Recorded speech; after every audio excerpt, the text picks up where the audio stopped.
Assalamualaikum warahmatullahi wabarakatuh. Halo teman-teman, kembali lagi di channel Teman Belajar. Nah, untuk video kali ini kita akan membahas soal-soal lanjutan dari subtes pengetahuan dan pemahaman umum. Untuk video kali ini aku sudah menyediakan sekitar 6 soal dan kita akan membahas satu persatu. Kita ke soal yang pertama dulu. Pernyataan berikut yang sesuai dengan paragraf tersebut adalah. Nah, soal ini meminta kita untuk mencari pernyataan yang paling sesuai dengan teks atau bacaan yang telah disediakan. Oke, kita baca dulu teksnya. Oh ya, untuk soal seperti ini kita tidak perlu membaca keseluruhan isi dari teks tersebut karena hal itu akan sangat-sangat memakan waktu. Jadi, kita hanya perlu membaca setengahnya saja asalkan kita sudah menemukan ide pokok atau inti dari sebuah permasalahan yang dijelaskan dalam sebuah teks atau bacaan. Oke, kita baca dulu.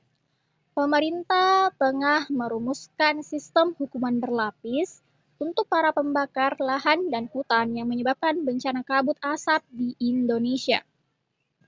Nah, sebenarnya cukup sampai sini saja kita sudah menentukan bahwa ide pokok atau inti dari inti dari paragraf ini adalah terkait dengan pemerintah yang tengah merumuskan sistem hukuman berlapis untuk para pembakar lahan. Nah, adapun untuk kalimat 2, 3, 4, dan selanjutnya sampai akhir itu merupakan penjelasan dari ide pokok yang telah ditemukan, yaitu ide pokok pada kalimat pertama. Jadi cukup sampai sini saja kita sudah bisa menentukan dan mencari pernyataan yang paling sesuai. Kita ke opsi yang A dulu. Pemerintah sudah merumuskan hukuman berlapis bagi pelaku pembakaran hutan. Nah, ada kata sudah. Yang mana arti sudah ini berarti pemerintah telah menyelesaikan rumusan hukuman berlapis. Sedangkan dalam teks itu dibahas terkait dengan pemerintah yang tengah merumuskan. Jadi bukan sudah, tapi tengah. Nah, sudah dan tengah itu berbeda. Kalau sudah itu artinya telah selesai, sedangkan tengah itu masih sementara proses. Jadi teks ini membahas tentang pemerintah yang sementara merumuskan sistem hukuman berlapis. Berarti ini opsi yang A itu salah. Yang B, pelaku pembakaran dihukum dengan pasal berlapis. Ini ada dalam teks, tapi ini tidak menjelaskan keseluruhan inti dari teks. Kenapa? Ini terkait dengan hanya pelaku. Kita tidak tahu pelaku apa, tidak ada kejelasan subjek, dan ini juga terkait dengan hukum pasal berlapis. Pasal berlapisnya kan belum diselesaikan, masih sementara dirumuskan. Jadi, opsi yang B ini masih sebatas pernyataan yang kurang atau kurang tepat, karena inti paragrafnya belum menjelaskan keseluruhan. Berarti opsi yang B salah. Yang C, pasal berlapis tengah dirumuskan untuk menjerat pelaku pembakaran hutan. Nah, opsi yang paling tepat adalah opsi yang C. Berarti opsi yang C adalah opsi yang tepat. Kenapa? Karena sesuai dengan teks bahwa pemerintah itu masih sementara proses merumuskan sistem hukuman berlapis bagi para pembakaran hutan. Nah, opsi yang C ini maknanya sama, cuman kalimatnya memang agak berbeda, jadi menggunakan kalimat pasif. Tapi pada dasarnya opsi yang C ini sudah menjelaskan ide pokok yang ada dalam paragraf.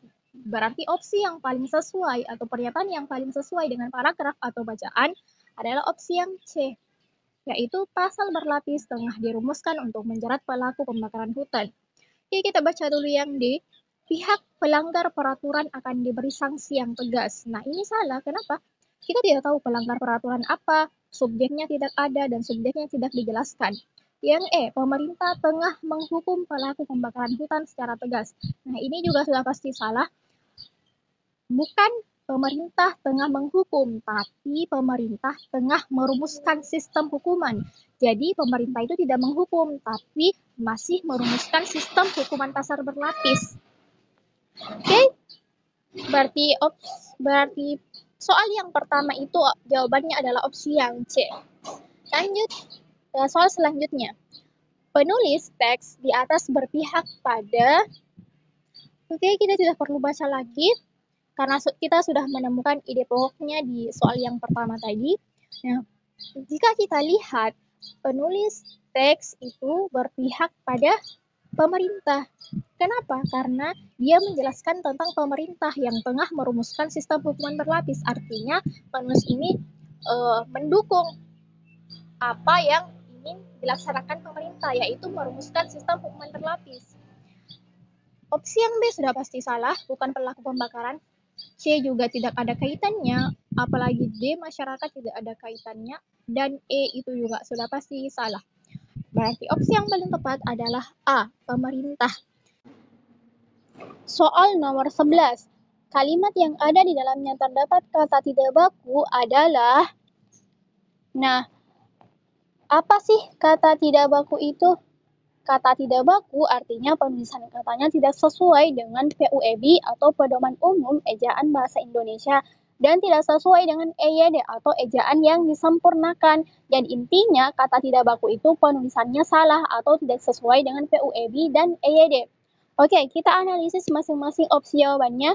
Kita ke opsi yang A. Atlet-atlet Indonesia memenangkan berbagai pertandingan internasional.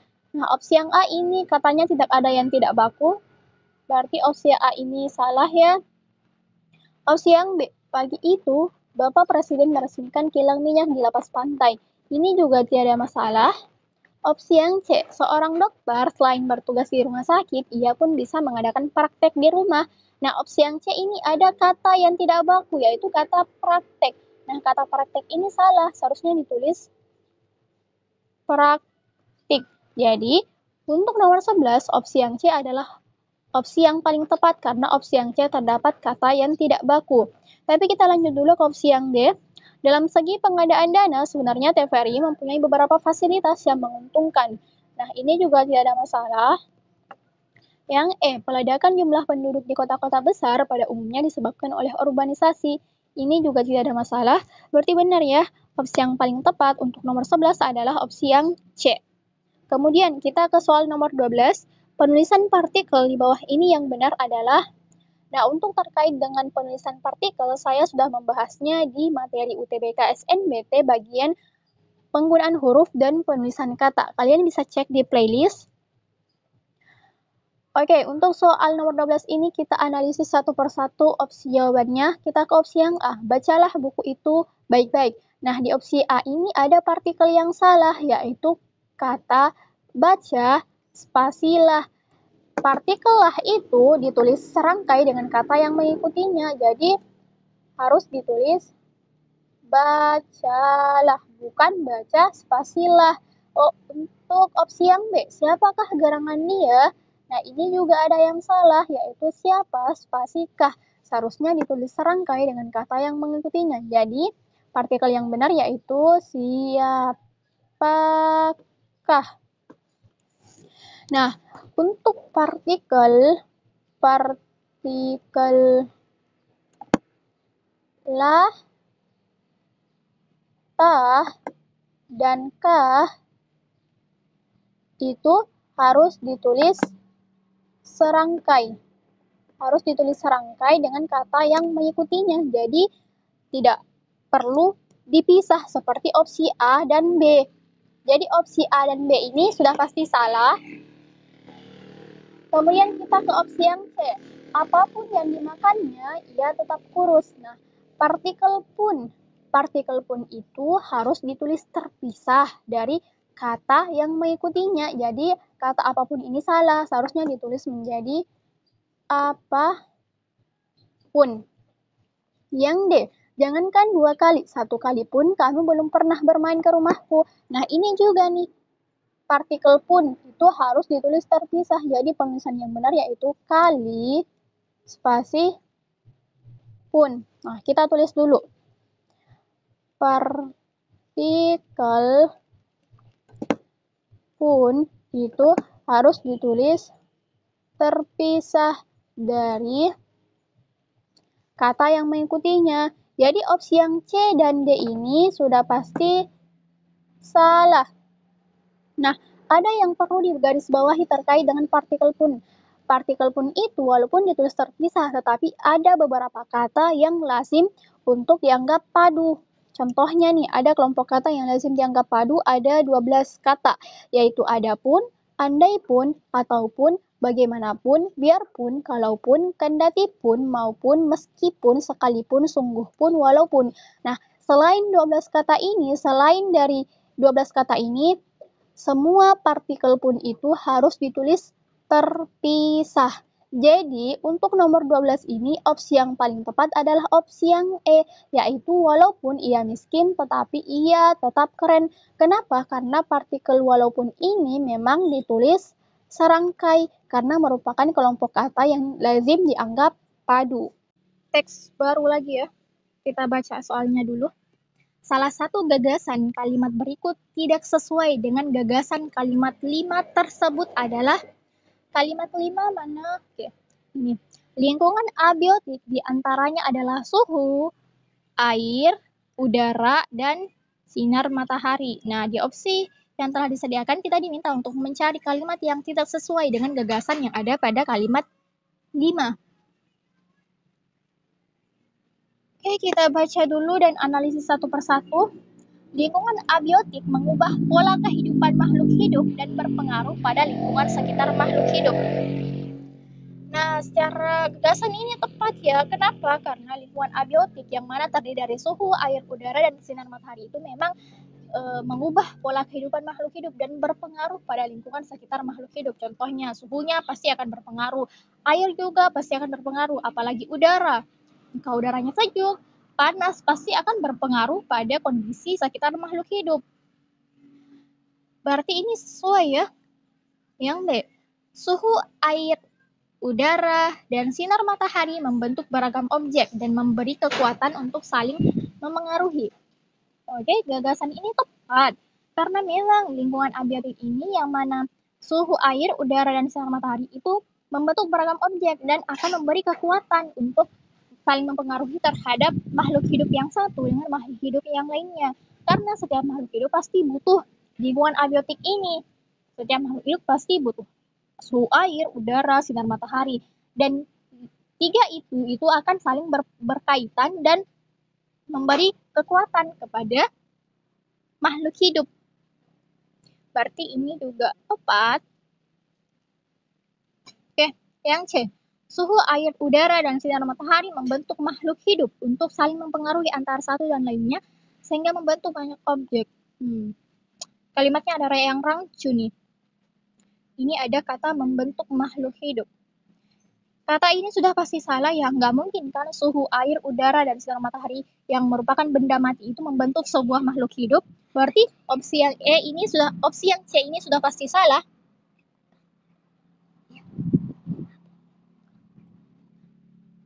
Yang D. Kita baca dulu yang D ya. Suhu air, udara, dan sinar matahari membentuk banyak objek dan memberi kekuatan bagi makhluk hidup untuk saling memengaruhi antara satu dengan yang lainnya. Oke, ini juga benar ya, memang karena tiga hal itu saling keterkaitan dan akan mempengaruhi makhluk hidup. Berarti ini benar. Yang E, lingkungan abiotik membentuk banyak objek dan memberi kekuatan kepada makhluk hidup yang dapat mempengaruhi komunitas di sekitarnya. Nah, ini juga sama gagasannya, berarti ini juga tepat.